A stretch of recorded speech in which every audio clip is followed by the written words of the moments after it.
Sonya and Sacha, for real. We are so grateful that you're listening to Bring Back Live and Live FM. You've got the Sonya and Sacha for Real show. It's Friday. It's our most happy day of the week. And today we're speaking all things American politics, the craziness that's happening over there. So we need some guidance. We need a calm, cool, smart head. And I think we've got the best person for the job. So she's our friend, Sash. And we walked into the room. Not only is she a this friend, woman just was glowing and she was just radiating Mother Earth. Like, she is Mother Earth. If there was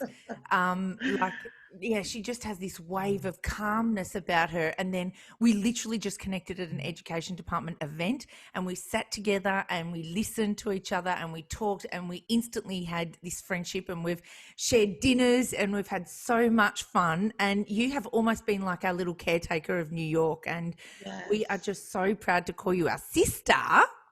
You are my sisters. From Australia. But you have an incredible resume. Other than being our friends, you have an incredible resume. Okay, it's outstanding. Please welcome to the show, the amazing Sheba Simpson. Yay! Thank you. So you've been in the education sector for 21 years. You've been the Dean of Students. 22. Stepped up another one. We could have done a bit better Googling there. You've been the Dean of Students, special education teacher. You've lived in Harlem for the last 10 years. You've witnessed the crack epidemic and how it changed your community. You're one of the people that is, the most outspoken in NYC Men Teach mentor, and you're standing for housing, education and healthcare for seniors. And you're running for Harlem in, District 9. District 9, what a City resume. Council. So one correction, I've lived in Harlem since I was 10 years old. 10 years old. Yes. And this is my home, and I've loved it. I've seen it go through so many changes. And I've been one of those people that elected the officials that haven't been doing what they're supposed to do for our community.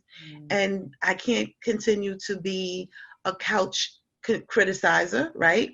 So I got out there and I said, you know what, enough is enough. And I'm also keeping a promise to myself that I made when I was 15 years old. In the 80s, my community was being devastated by the onslaught of the crack epidemic. And then it was the beginning of mass incarceration.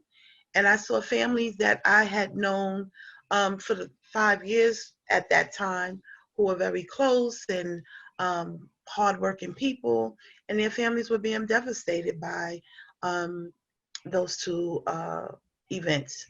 And so I said, I'm going to help my community one day. I didn't know how at the time. I was 15, I was young, but I'm keeping that promise. Oh, that's gorgeous to be able, and sometimes you just wait so long to get to that purpose, and then when it does, it's almost like you sit in that comfortable seat of knowing exactly where you are is the right place to be. Yeah, it is. It feels so natural. I want to thank, I always tell her wherever I go, I'm going to thank her. Tierra Stewart, she is I think she's the director of the fellows for Ignite National, which empowers young women to take their political power and get into office and run for office. And when she saw me, she said, hello, Senator. And I was like, not me. Not me. She was like, yes, you. Yeah. Oh, wow. You can see and it. So that was the beginning of my road to learning how to run a campaign, learning about financing a campaign, and just really walking into my calling. So we're seeing over here, Sheba, that it's craziness going on in this state. We've got, the campaign is literally, the vote is just a few days away. And so it seems to be ramped up in the levels of what's going on in terms of weird stuff and crazy stuff and unpresidential like behavior, if you would put it that way. So what's going on over there? What's it like at the moment during this election? Right now, I know that in Harlem, and I know that basically in New York, people are coming out to vote. Yeah. People are taking their ballots to the voting sites because they don't trust the postal service, because we know that Trump and one of his cohorts, Joy, dismantled the machines that process the mail. And so, like, literally dismantled them and sent them to junkyards. Like, they're scrap metal now, right? And so, and it's egregious because I worked for the post office prior to becoming an educator for 5.5 years. So I know how huge those machines are. And for them to do it in the short amount of time that they did, that is just telling us that they're afraid. You know, it's what we call a hit dog. Only hit dogs bark, right? And so breaking down the postal service, which has been a staple in American life for hundreds of years, for you to dismantle that to win an election, you know that you are not the person who should be sitting in that seat. We've seen that he's been taking away the post boxes and, you know, hiding them in different places. There's some really dodgy stuff going on, you know. And then putting other boxes, mailboxes, saying, you know, in communities where people are getting confused. And so now we have to, you know, it's like double down to make sure that people know, don't put those in those boxes. Take it to the poll site or to the Board of Election, because that's where it's going to get counted. You can't trust the mail right now. How can that even be happening? Like, that's just, I feel like mail is like the basic thing that everybody has the absolute right to and that you pay for. I mean, it's not like we get it for free, and yet you just can't even trust that. That's absolutely crazy. Like, that's next level when you think about that. It's not the kind of thing that you would think is happening in America. So tell us, what do you think, what's happening in the education system right now within America? So, you know, with the pandemic, COVID-19 has, it shut down the world. It shut down the world, and it shut down a city that never sleeps. And it put us to sleep for about 6 months, right? From March to September. And basically, right now, parents, and myself included, are really frustrated at the way the mayor and the chancellor are handling it. You know, it's a disrespect, and you know, people say you shouldn't talk about the place that you work at, but I speak truth to power. And one of the things that I'll always do is speak truth to power. And when you disenfranchise people who are already marginalized, it is very frustrating. And so parents have a distrust even further with the Department of Education. You know, the one thing that we do have is that we do have a governor who over time has really grown into his position and really recognizing that he is a leader of all people and not some people. And so I respect the decisions that he's made throughout this pandemic. I can't say that for the mayor, and I can't say that for the chancellor, because we are hurting right now in the education system. So what are some things, like, give us some examples of what some of the things that are hurting in? So the students with disabilities. I have a child who is doubled differently abled, who is struggling here, and I'm an educator because I'm online teaching my students, and my own child is struggling because he's not getting the services that he legally is supposed to have. He's not getting the instruction that he needs. He's not getting that focus, you know, come on, Noah, you can do it. He's not getting that encouragement, right? And so I'm an educator who was able to, during the summertime, create a schedule for him that really helped him to over the spring, that really helped him get to the next level. Because I was at a regional enrichment center, right? And that was a place for first responders children to go. And because I was like the principal there, he went along with me, and I had an amazing staff. And we were able to work with his teachers to create a schedule where he was able to get what he needed.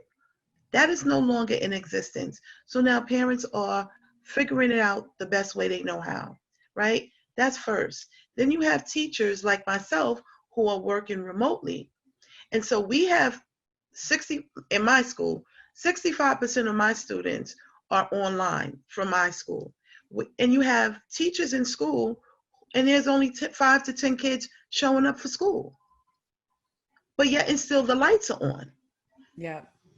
And then there's this disconnect that some principals are still trying to run schools like we're in brick and mortar, and we're in a pandemic, and you're still trying to put more work on top of more work for teachers who really just want to help their students just be engaged as much as possible remotely, right?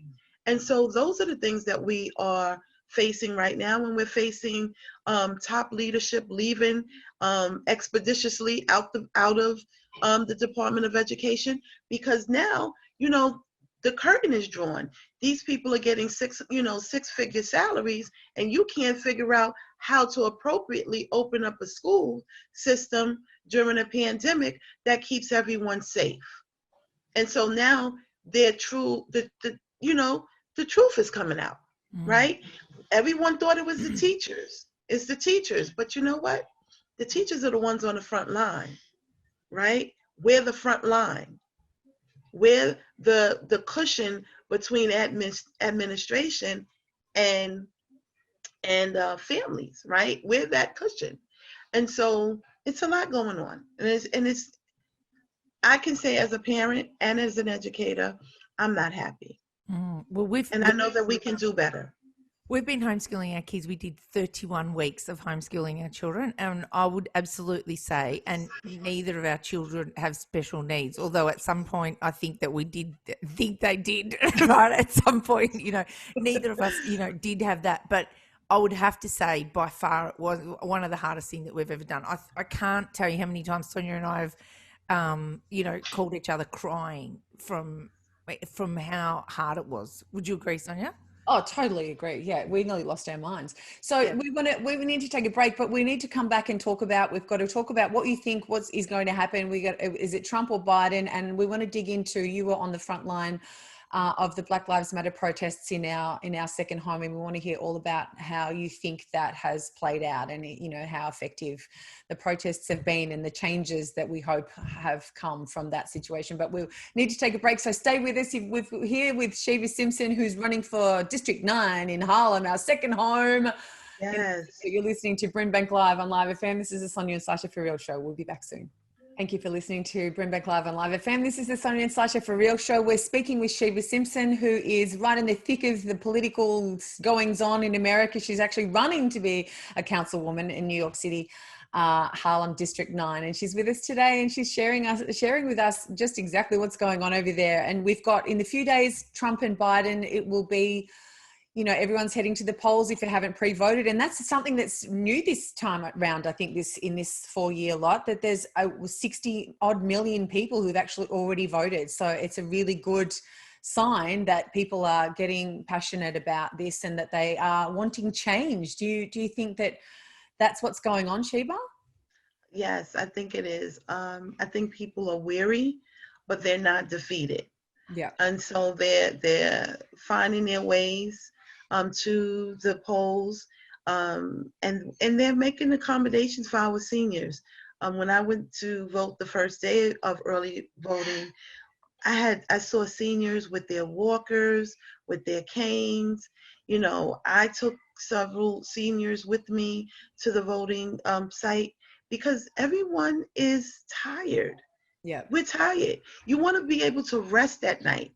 We could at least sleep at night and didn't wake up in the morning and see something on the news that really terrifies you that we might be in another war.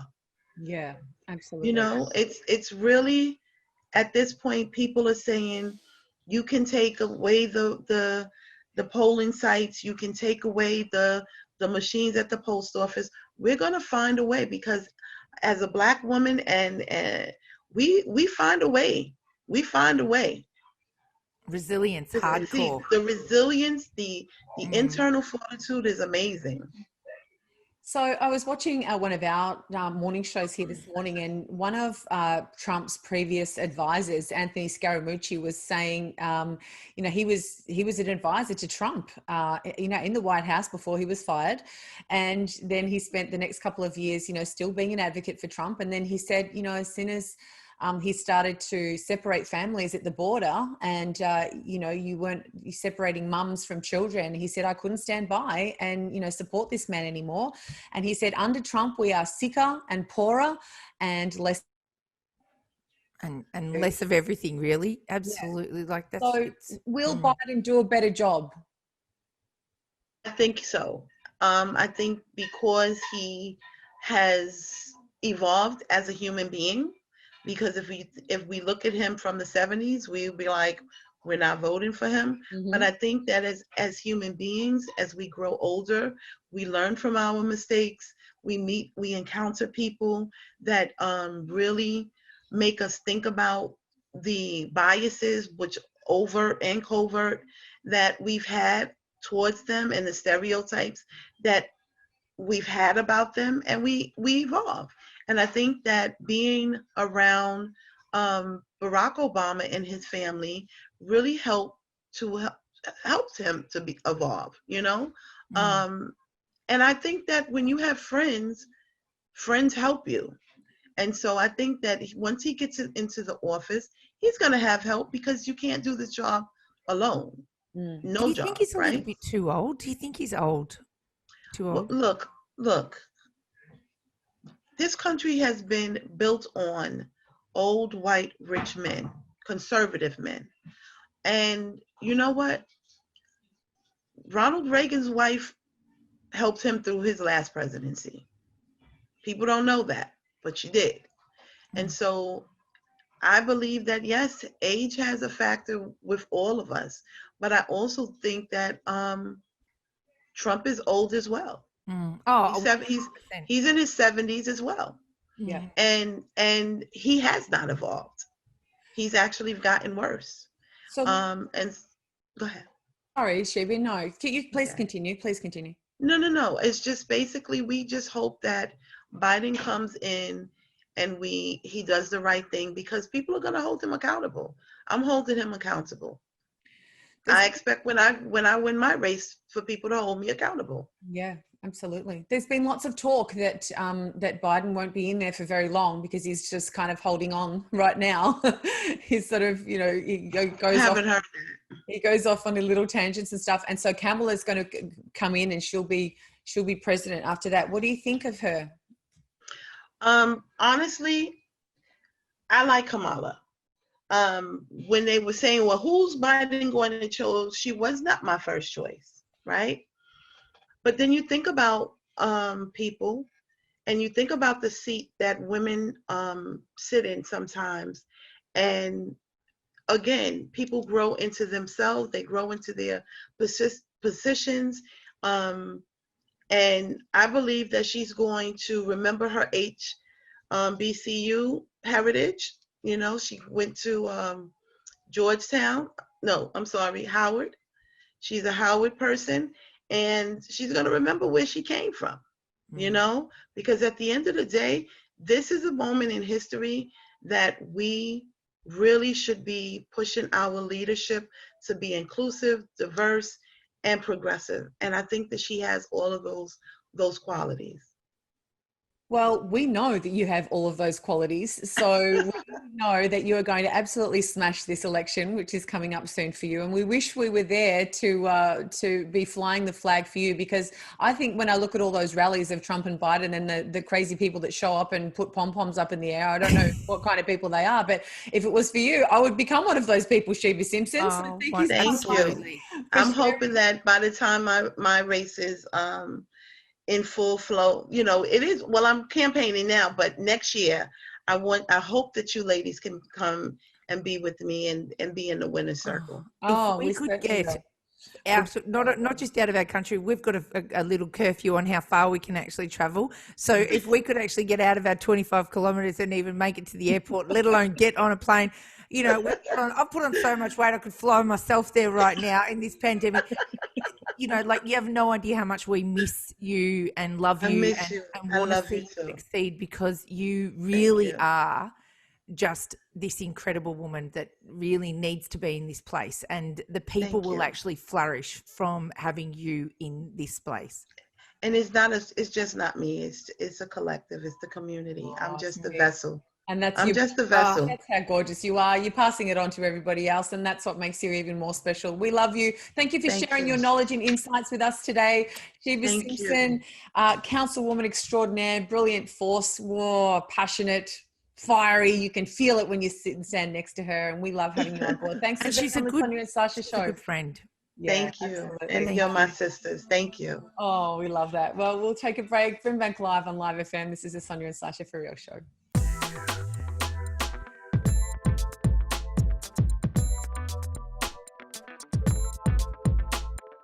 Sonya and Sacha, For Real.